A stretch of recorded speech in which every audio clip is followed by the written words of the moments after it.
कि इब्राहीम अलैहिस्सलाम की सालों साल कोई औलाद पैदा नहीं हुई, वो दुआ मांगते थे, रब्बे हबली मिनस सालिहीन, अल्लाह मुझे सालेह बेटा दे, अल्लाह मुझे नेक बेटा दे। 99 साल की उम्र में 86 साल 86 साल की उम्र में अल्लाह ने उनकी दुआ सुनी और उनको एक बेटा दिया, नाम रखा इस्माइल। जब वो बेटा 13 साल का हो गया तो इब्राहीम अलैहिस्सलाम ने ख्वाब में देखा, सपने में, कि मैं अपने बेटे को ज़िबा कर रहा हूं और अल्लाह मुझसे मेरे बेटे की कुर्बानी मांग रहा है। तब अपने बेटे से उसका इजहार किया, बेटा तैयार हो गया। हजरत इब्राहीम यूं कहते हैं अपने बेटे से, या बुनैया इन्नी अरा फिल मनामी अन्नी अज़बहुका फंजुर माज़ा तरा, मेरे लगते जिगर, मेरे बेटे, मैंने आज की रात ख्वाब देखा है कि मैं अपने हाथ से अपने बेटे को ज़िबा कर रहा हूं, अपने बेटे को काट रहा हूं, यानी अल्लाह मुझसे तुम्हारी कुर्बानी मांग रहा है, तुम्हारा क्या इरादा है? फंजुर माज़ा तरा, तुम्हारी राय क्या है? इस्माइल अलैहिस्सलाम ने फौरन जवाब दिया, या अबति फ़अल मा तुमर सतजिदुनी इंशाअल्लाहु मिनस साबिरीन, अब्बू जान, आपको आपके रब ने जो हुक्म दिया है उस काम को आप कर डालिए, इंशाअल्लाह आप सब्र करने वालों में से होंगे, इंशाअल्लाह आप सब्र करने वालों में से होंगे। तब इब्राहीम ने अपने बेटे इस्माइल को पेशानी के बल जमीन पर लिटा दिया और तेज छुरी बेटे की गर्दन पे चलाने लगे, लेकिन अल्लाह रब्बुल आलमीन का उधर हुक्म हुआ, बस नहीं, आए छुरी, तू अपना काम नहीं करेगी। इब्राहीम अपना काम कर रहे हैं, छुरी को हुक्म हो गया, तू चलेगी नहीं। आवाज आई, बस बंद करो इब्राहीम, कद सद्दक़्ता रुया इन्ना कज़ालिका नजज़िल मुहसिनीन, बस करो, तुमने अपने ख्वाब को सच्चा कर दिखाया और मैं नेक लोगों को इसी तरीके का बदला दिया करता हूं। फिर अल्लाह ताला ने जन्नत से एक दुम्बा भेजा और वो इस्माइल की जगह पर दुम्बा ज़िबा कर दिया गया। मेरे भाइयों, यहाँ शंकर ने गणेश की गर्दन उड़ाई, यहाँ इब्राहीम ने इस्माइल की गर्दन पर छुरी चलाई। वहां गणेश कट गए, यहाँ इस्माइल कटे नहीं। वहां गणेश को जिंदा रखने के लिए हाथी काटा गया, यहाँ इस्माइल की जगह पर दुम्बा आया है। कितनी धूल जम गई किताबों पर और जमाने गुजरते गए। इस वाक़े को जब हम इस हकीकत की रोशनी में जब तलाश करते हैं तो पता चलता है कि किसी न किसी शक्ल में यह वाक़या कुरान और हदीस की किताबों में मौजूद है, जिसको ये शंकर कह रहे हैं। हो सकता है हमारे यहाँ वही इब्राहीम अलैहिस्सलाम हो, और जिसको ये गणेश कह रहे हो सकता है हम उन्हीं को इस्माइल अलैहिस्सलाम मानते हो, और जिसको ये पार्वती मानते हैं हो सकता है कि हमारे यहाँ वही हाजरा हो, लेकिन हो सकता है कि साथ क्लियर हम भी नहीं कर सकते। इन चीजों के सामने देखिए तो पता चलता है कि हकीकत क्या है। ये धूल कौन साफ करेगा? जो किताबों के जरिए चढ़ चुकी है। घर साफ करते हो, कपड़े साफ करते हो, बर्तन साफ करते हो, किताबों पर जो खुराफातों की धूल जम गई है उसे कौन साफ करेगा? अल्लाह ने तुम्हें फिल्टर दिया है, साफ करने की चीज दी है, पाउडर दिया है, और वो है कुरान करीम। इस कुरान करीम की कसौटी पर रखकर उस धूल को साफ कीजिए, हर चीज चमकती हुई सोने की तरह आपके सामने क्लियर होती चली जाएगी। इस्लाम की बुनियाद जिन 5 चीजों पर है, हिंदू धर्म की बुनियाद भी उन्हीं 5 चीजों पर टिकी हुई है। बुनियल इस्लाम अला खम्सिन शहादती अल्ला इलाहा इल्लल्लाह व अन्ना मुहम्मदर रसूलुल्लाह व इकामिस सलाह व ईताइज ज़काह वल हज्ज व सौम रमजान। इस्लाम की बुनियाद इन 5 चीजों पर है। शहादती अल्ला इलाहा इल्लल्लाह, इस बात की गवाही दो कि अल्लाह के अलावा कोई माबूद नहीं। वो अन्ना मोहम्मद रसूलुल्लाह, और मोहम्मद अल्लाह के रसूल हैं सल्लल्लाहु अलैहि वसल्लम। व इकामिस सलाह, और नमाज कायम करो। व ईताइज ज़का, और ज़कात अदा करो। वल हज, और हज करो। व सौमी रमज़ान, और रमज़ानुल मुबारक के पूरे महीने के रोजे रखो। ये इस्लाम की बुनियाद है। इस्लाम की बुनियाद जिन 5 चीजों पर है, महाभारत उसी को यूं कहती है, सनातन धर्मम पंचम वस्तु अस्ति, प्रथमा वस्तु एकम ब्रह्मा, द्वितीय नास्ति नास्ति किंचन, द्वितीय वस्तु षष्ठांग कर्तव्या, तृतीय वस्तु दानम दीक्षिता, चतुर्थ वस्तु व्रतधारी, पंचम वस्तु तीर्थ यात्रा कर्तव्या। यही सनातन धर्म की बुनियाद बताई गई। कृष्ण जी कह रहे हैं अर्जुन, सनातन धर्म 5 चीजों का नाम है। सनातन धर्म 5 चीजों का नाम है। प्रथमा वस्तु, पहली चीज, एकम ब्रह्मा, द्वितीय नास्ति नास्ति किंचन, एक ही ब्रह्मा है, दूसरा नहीं, नेह बिल्कुल नहीं, नाना कतई नहीं, किंचन जरा सा भी नहीं। कृष्ण जी अर्जुन से कह रहे हैं, एक ही ब्रह्मांड का रचयिता और रचनाकार है, एक ही ब्रह्मा है, एक ही इस दुनिया का बनाने वाला क्रिएटर ऑफ यूनिवर्स एक ही है, द्वितीय नास्ति, दूसरा नहीं।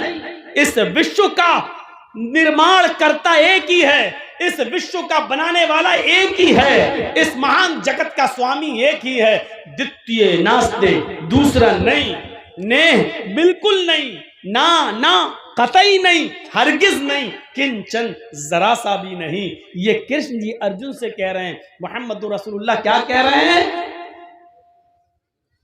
शहादती अल्लाह इलाहा इल्लल्लाह, अल्लाह के अलावा कोई माबूद नहीं।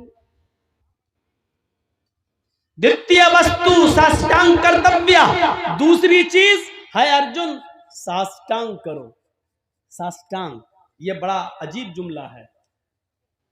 हिंदू लोग आज भी साष्टांग करते हैं, लेकिन उनको खुद नहीं पता ये साष्टांग करते हैं कि 20 टांग करते हैं।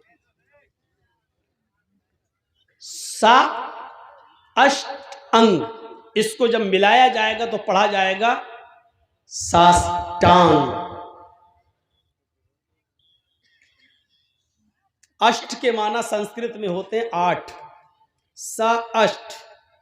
अब मिलाइए तो पढ़ेंगे साष्ट, सा अष्ट यानी साष्ट, 8 के साथ, 8 के साथ अंग, सा अष्ट अंग, साष्टांग, 8 अंगों के साथ धरती पर रखकर, 8 अंगों को धरती पर रखकर ईश्वर को प्रसन्न करो।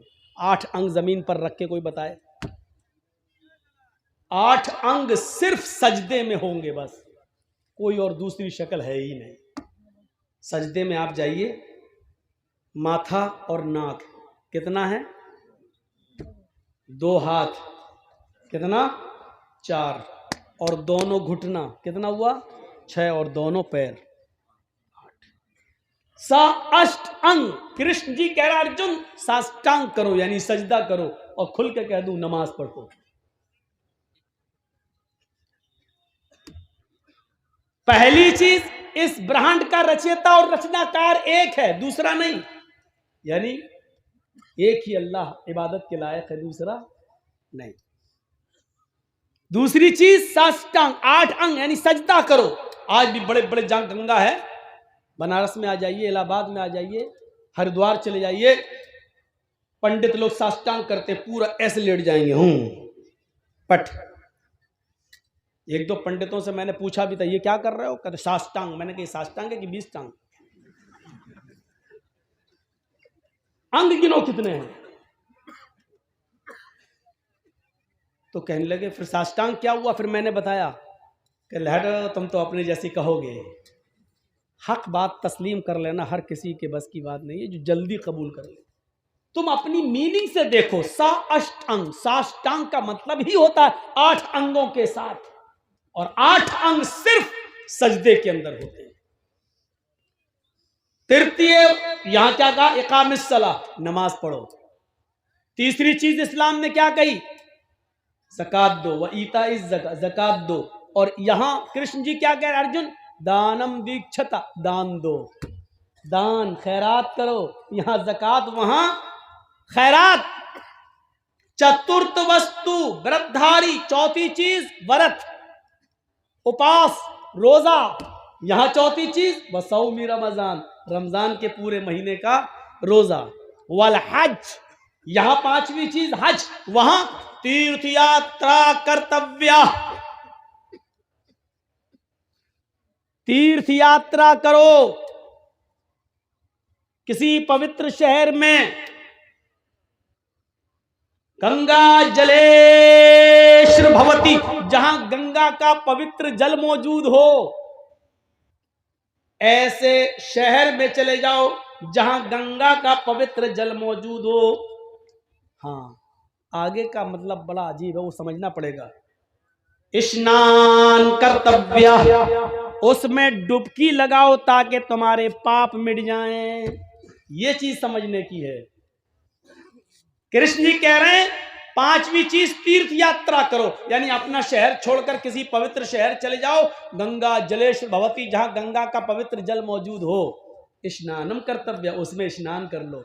इसी वजह से हिंदू भाई गंगा में डुबकी लगाते हैं ताकि पाप मिट जाएं। चाहे कितने गुनाहगार हो, डुबकी लगाओ, पाप धुल गए।